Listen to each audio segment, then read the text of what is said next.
और घर की सजावट का सामान बनाती थी और महेंद्र सड़क पर घूम घूम कर उन्हें बेचा करता था।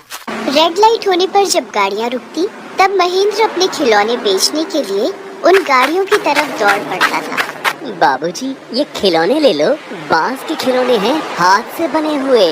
अरे नहीं नहीं, नहीं चाहिए। मेम साहब, घर की सजावट का सामान ले लो। ये गुलदस्ता कितने का दिया? मेम साहब, ये 200 रुपए का है।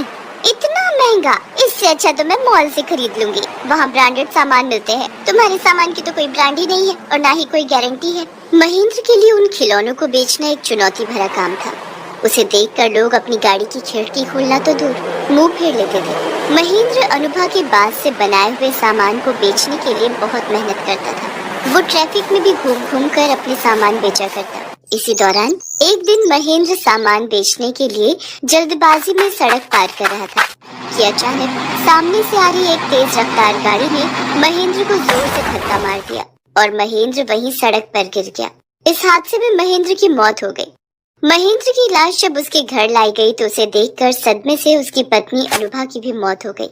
महेंद्र और अनुभा की मौत के बाद उनकी 2 छोटी छोटी बेटियां 12 साल की पिंकी और 6 साल की चिंकी अनाथ हो गई।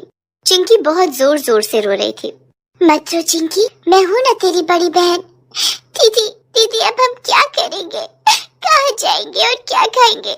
हमारे पास तो पैसे भी नहीं है। तू चिंता मत कर चिंकी, माँ के बनाए हुए कुछ बांस के खिलौने और सजावट के सामान रखे हैं जो बाबा ने बेचे नहीं थे।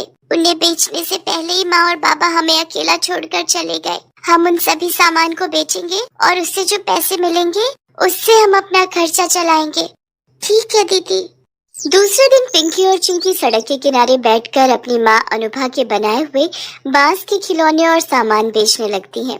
उन दोनों छोटी छोटी और प्यारी बच्चियों को सड़क के किनारे बैठकर सामान बेचते हुए देखकर वहां से गुजरने वाले राहगीरों का दिल पिघलने लगा और वे लोग चिंकी और पिंकी का सामान खरीदने लगते हैं।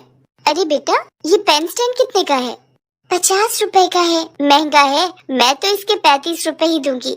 ठीक है, आप इसे 35 रुपए में ही ले जाइए। तभी वहाँ एक आदमी आता है। अरे बच्चे, वो फोटो फ्रेम और पंखा दोनों दे दो। ठीक है, ये लीजिए, आपके पूरे 100 रुपए हो गए। ये लो पैसे। इस तरह से पिंकी और चिंकी की उस दिन ठीक ठाक कमाई हो गई थी। शाम को दोनों जब घर लौट कर आई तब चिंकी कमाए हुए पैसों को गिनने लगती है। दीदी, आज तो पूरे 400 रुपए की कमाई हुई है। हाँ चिंकी, आज तो ठीक ठाक कमाई हो गई है, लेकिन इतने से हमारा काम नहीं चलेगा। माँ के बनाए हुए सामान जल्दी ही खत्म हो जाएंगे।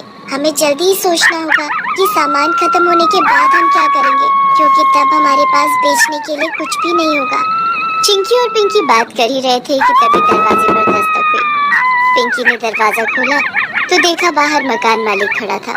देख पिंकी, तुम्हारे पापा ने पिछले 3 महीने का किराया नहीं चुकाया था और इस महीने का किराया भी बाकी है। 5000 के हिसाब से 4 महीने का किराया 20,000 रुपए होता है। मुझे कल शाम तक मेरे 20,000 रुपए दे दो, नहीं तो तुम्हारा सारा सामान उठवा लूंगा और घर खाली करवा दूंगा। अंकल, आपको तो पता है कि हम अनाथ हो गए हैं। हमारा इस दुनिया में कोई नहीं है। इतनी बड़ी रकम हम कहाँ से लाएंगे? हमें थोड़ा समय और दे दीजिए, हम थोड़ा थोड़ा करके आपका किराया चुका देंगे। तो ठीक है, आज से ही शुरुआत कर दो। लाओ आज के पैसे। और मकान मालिक चिंकी के हाथ से रुपए छीन लेता है। दूसरे दिन पिंकी और चिंकी ने बांस का सामान बेचकर जो कमाया वो भी मकान मालिक ने किराए के नाम पर उनसे छीन लिया।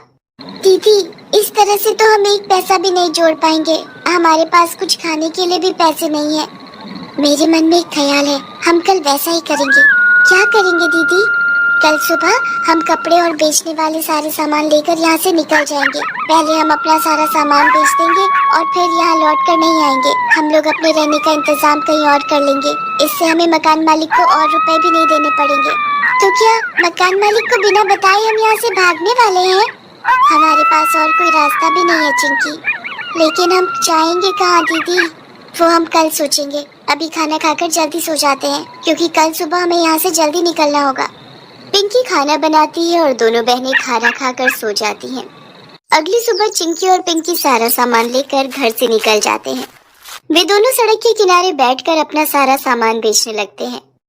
दीदी, आज तो हमें ये सारा सामान बेचना होगा, नहीं तो इन्हें लेकर हम कहाँ जाएंगे। हाँ चिंकी, हम आज अपना बांस का बना ये सारा सामान बेच देंगे। सामान ज्यादा होने के कारण उन्हें बेचने में भी काफी समय लग गया और दोनों बहनों को पता ही नहीं चला कि कब रात हो गई। रात के 8 बज गए थे। दीदी, सारा सामान बिक गया है, अब हम लोगों को यहाँ से चलना चाहिए। हाँ चिंकी, आज तो खूब अच्छी कमाई हुई है, पहले कहीं चलकर कुछ खाते हैं। दोनों बहनें एक होटल में जाकर खाना खाती हैं और उसी होटल के बाहर सड़क पर चादर बिछाकर सो जाती हैं। अगली सुबह, दीदी आज हम क्या करेंगे? आज तो हमारे पास बेचने के लिए कुछ सामान भी नहीं है। चिंकी, पहले हमें अपने रहने का ठिकाना ढूंढना होगा, रोज रोज हम सड़क पर नहीं सो सकते। हाँ दीदी, लेकिन हमारे पास तो सिर्फ 1000 रुपए हैं, इतने पैसे में तो कोई भी हमें किराए पर घर नहीं देगा।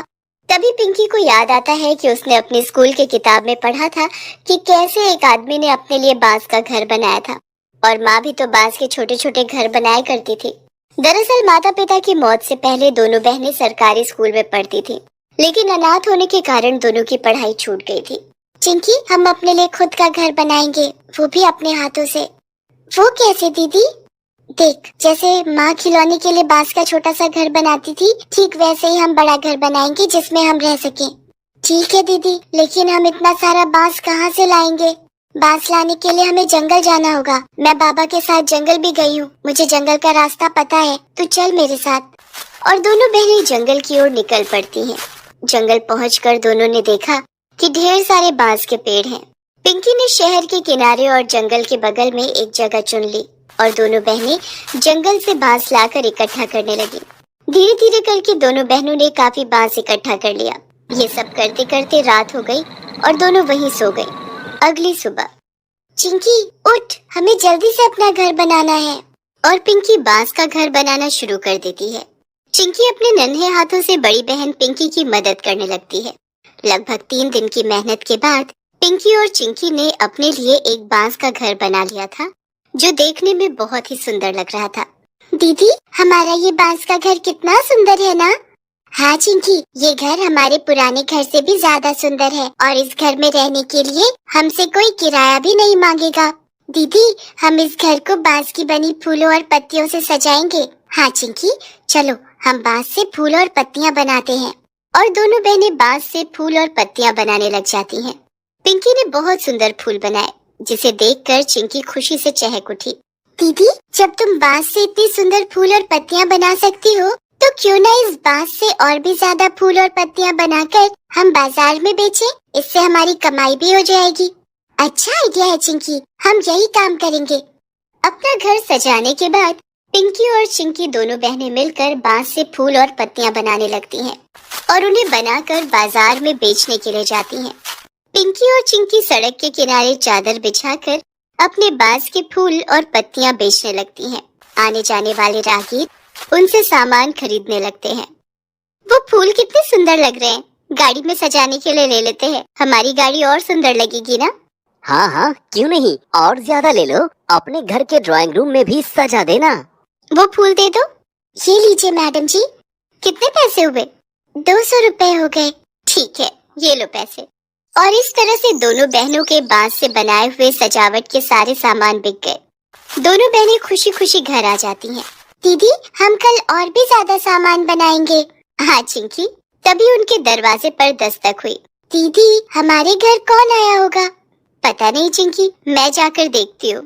पिंकी ने दरवाजा खोला तो बाहर एक आदमी खड़ा था। जी बताइए। मेरा नाम विक्रम है, मैं पास ही में पर्यटकों के लिए एक नया रिजॉर्ट खोल रहा हूँ। मुझे आपका ये बांस का घर बहुत पसंद आया। मैं अपने रिजॉर्ट में बांस के छोटे छोटे कमरे बनाना चाहता हूँ। क्या आप मेरे रिजॉर्ट में बांस के कमरे बनाएंगी? इस काम में मदद करने के लिए मैं आपको हेल्पर भी दूंगा। आपको रिजॉर्ट की सजावट के लिए बांस की फूल पत्तियां भी बनानी होंगी। इस काम के लिए मैं आपको अच्छे पैसे भी दूंगा। ये सुनकर तो पिंकी और चिंकी की खुशियों का ठिकाना न रहा। पिंकी तुरंत इस काम के लिए राजी हो गई और अगले ही दिन से दोनों बहनों ने बांस के कमरे और सजावट का सामान बनाने का काम शुरू कर दिया और इस तरह से दोनों बहनें काफी मशहूर भी हो गई। उन्हें लगातार काम भी मिलने लगे। अब दोनों बहनों की गरीबी के दिन भी दूर हो गए। मालती ने एक हादसे में अपने पति को कई साल पहले खो दिया था।